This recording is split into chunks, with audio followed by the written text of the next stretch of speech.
What's up, boys? I am sitting here wondering why every single one of my cars are a basket case. Got a little story for you guys here at the beginning. Don't leave, don't skip, just hear me out real quick. I really want you guys to hear this. Every single one of my cars is a basket case. Every single one. So I got the AMG. For those of you that don't know, I got a CLS 63 AMG. I'll throw some pictures up right now. It was totaled out, had a rebuilt salvage title. The story all made sense. I ended up finding proof about it. A guy that owned a Mercedes dealership in Texas slid down the side of a guardrail while he was drunk, and his wife actually owns an insurance company, and I guess it would have been his third DUI, and the Mercedes wasn't going to sell him any more Mercedes if he got another DUI. So his wife just totaled out the car. Carfax and everything like made sense. It wasn't that bad. It needed a bumper and it needed a wheel and a headlight. The headlights are like $6,000 in that car. His cousin ended up buying the car from him, or back from the insurance company. He tuned it with like 750 horsepower. Guy had no idea what he was doing. The car kind of runs like it does not want to shift right. It does not like to even drive unless you're at like full throttle all the time. It slams into gears like if you're in an old Gallardo E-gear. I need to get that tuned and fixed. And then you guys know about this, right? So I bought this car thinking it was just going to be a 3000 GT that I can build from.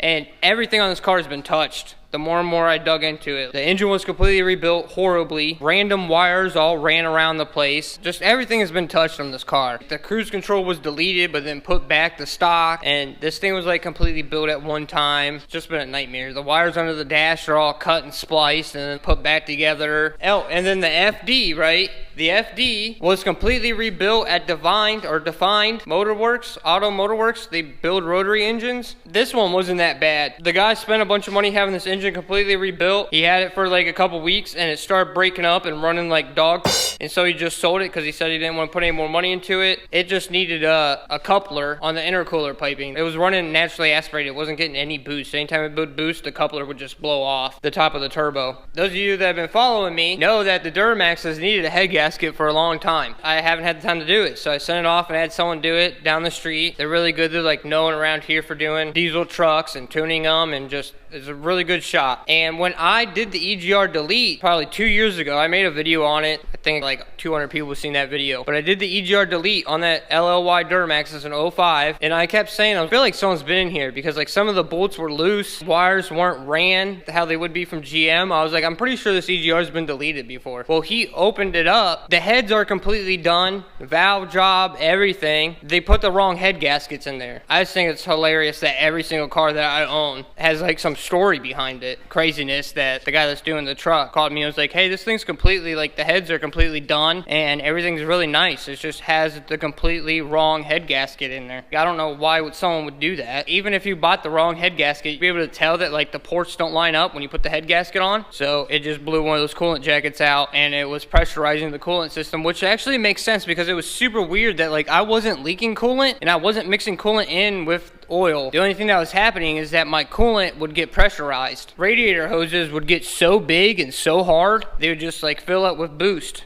But it never leaked coolant, never overheated, never mixed coolant in with the oil. This was like, it's going to end up like failing me one day, so I had to get it done. All right, well, there's that story. Now to the VR4 that you guys all care about. I got good news and I got bad news. I'll give you the bad news first. Bad news is that I can't even get an ECU ordered. I can order it, but they're not even going to start the process of getting it ready and shipping it until Monday, the 4th. All these companies took Christmas through New Year's off. But the good news is that I finally talked to a tuner here right up the street from me. He seems really cool. He said he's done a couple of these cars and he's willing to come here once I get the ECU, put a good base tune on it, you know, run a little lean for break-in so I don't wash out the cylinders and the rings can seat, and then he's going to take it and completely tune this thing to like 500 horsepower for me. So that's a plus. I got somebody that has worked on them, understands how to tune them, he knew all about the timing thing. So at least I'll have someone here to help me, you know, get it in time, get a base tune on it, have it run, take it out a couple times if the weather lets me. I got injectors coming and everything. I'll upgrade the injectors and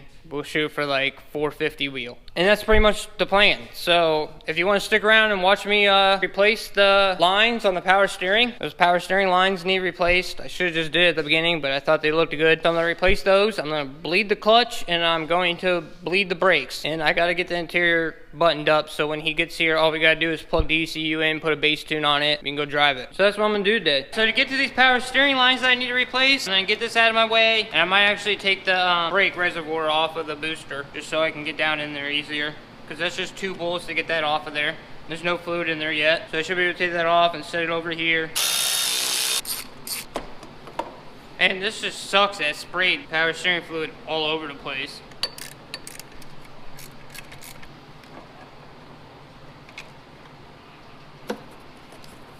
I don't know how much you guys can see down there while the camera's on my head, but I got that all out. Got that sitting up there. Before I thought it was the line that went to the top of the pump. Now I think it's this line right here.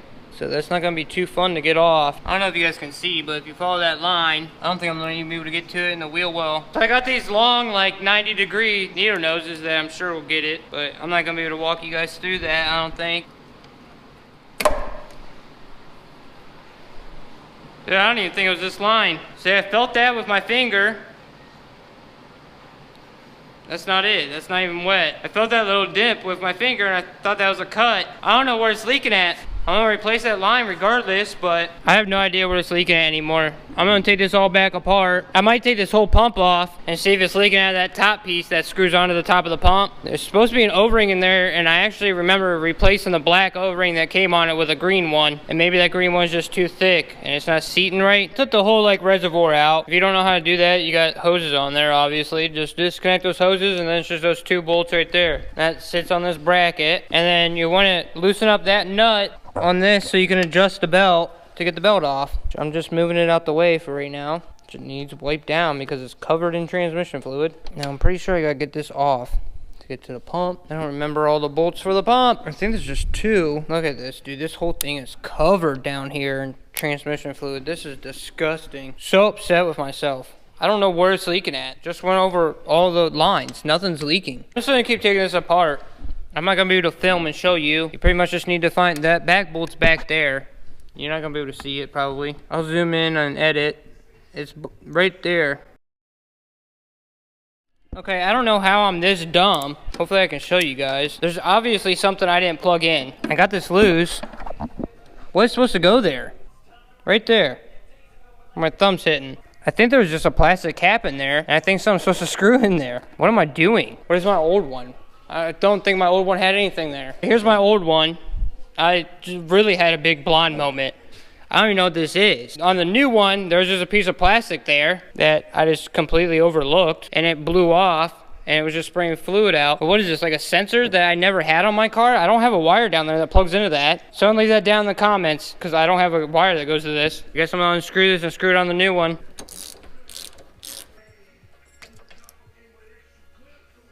What the fuck is this? I have no idea what this is. I can't believe the new one didn't come with any of this. What does this do? I don't even know what that is. I guess that's like a jet almost. There we go. I'm showing you the stuff no one else ever shows you. All the little headaches and problems. Everyone else acts like it just goes perfectly fine. Okay, so that pin went in. Pin went inside of this. Guess it went like that. I honestly don't remember which direction the spring went. I have no idea what this does. Please leave it down in the comments. You guys can also leave it down there how stupid I am for not knowing. Any other time I've ever done a power steering pump, I just bought the steering pump and I put it on. I didn't know that there was like a pin in there. Adjust the pressure maybe? I have no idea. When this like touches this, it like gives a signal to this, or like grounds out. I've never had a wiring harness go to the power steering. As long as I've had this car, I promise that. Okay, I'm not gonna be able to record this. I'll just show you on the old one. This obviously just goes into there, and then you screw this cap on top of it. I ended up getting this pretty much put back together. Sorry I didn't pick up the camera. Kind of just got in the zone. I'm gonna put my timing belt covers on. I still want those metal ones. I talked about it before. A long time ago, I was like just looking through eBay, and a set of metal ones popped up. They were like aluminum powder coated black. They looked really sick. If any of you ever see those, send me that link. If you guys remember, these were messed up. I just sprayed those. They don't look the best. That's the only thing in here that doesn't really match. I'm tired of worrying about like my hoodie strap getting caught up in there, me sticking my hand in there or something. So I'm gonna cover these up for now. This is all set up. I cleaned it all up. I used window cleaner. I thought about using alcohol, but I didn't know how that would work with the paint, especially if there's like a chip or something and it gets under the paint. So I just used like glass cleaner right here. I just sprayed the rag down and Wiped everything down. It's all cleaned up now. Should be done over on this side, and I can start bleeding the clutch and the brakes. Did the power steering yesterday. Now I'm gonna take this whole side apart so I can do the clutch. If you don't know, I've done this 500 times. You just need to get everything out your way. Take this off. I mean, it's super simple. It's not that hard. Just start chasing bolts.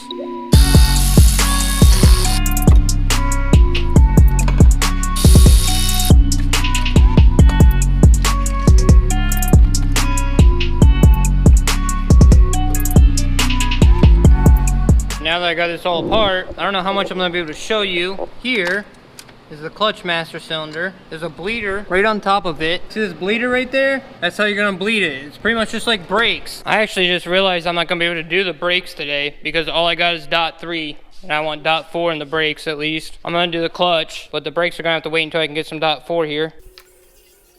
I might be able to pump the clutch and then hold this in. I have to move my seat up. Oh, look at that. It's gonna work out great. I can pump the clutch and then move the seat to hold this stick to hold the clutch down.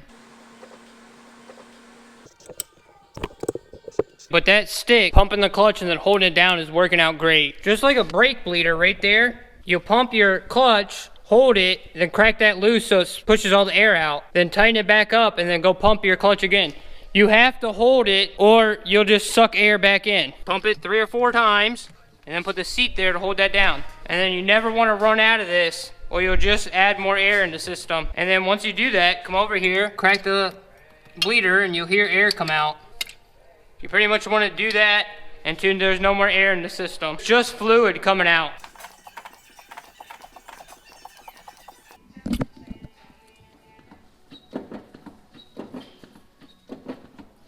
I don't know if I like this clutch. I mean, there might be a little bit of air trapped in there somewhere. Bled that thing probably 15 times. I cracked it open after pumping it. There's not that much travel. It's like either on or off. It's like not that much like being able to slip the clutch. Like you literally have like this much room to move. It feels super weird. Just something I'm gonna have to get used to, obviously. But I forgot all about the vacuum line that goes to this to help with the clutch pressure. I don't know if I'm gonna hook that back up. We'll see how bad it is. There used to be like a tank that holds air, so on startup the clutch is light, and then there's a vacuum line that usually hooks in over here to help the clutch pressure. It's a booster like on your brakes, so it's not super hard to push in. I might hook that back up actually. So I keep forgetting to check this out. This is the banjo bolt that goes on the top of the fuel filter down there. Usually goes on top right there, right? It threads in. Can anybody figure out what thread this is? Cause I wanted to just get all AN fittings. My plan was to get, I thought it was 6 AN, but I just checked it's not. Cause this is 6 AN on the fitting that will come off the rails and it's not the same at all. But I don't think it's 4 either. You guys probably won't be able to tell on camera.